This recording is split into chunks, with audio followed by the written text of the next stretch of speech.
Hi everyone, here's an outstanding essay that I'm using with permission of your classmate who said that I could.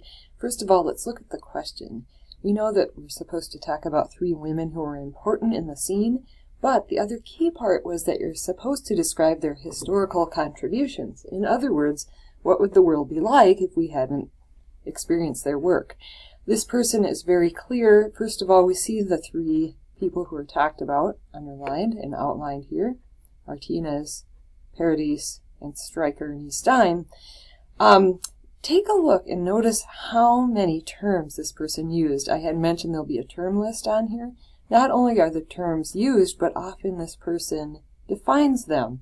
So here we see masses linked to liturgies. All of those sorts of things get you more points.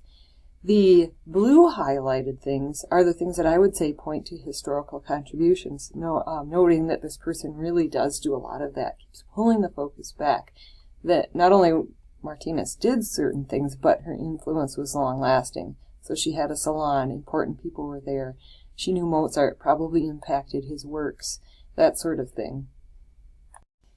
Not only does she describe Paradis and what she did as a blind performer, but that she started the public performance venue thing, that she was such an accomplished virtuoso that people wrote works for her. So historical contributions, we wouldn't have a lot of works that are famous today had she not been a great player. And that she was a leader in music ed for females.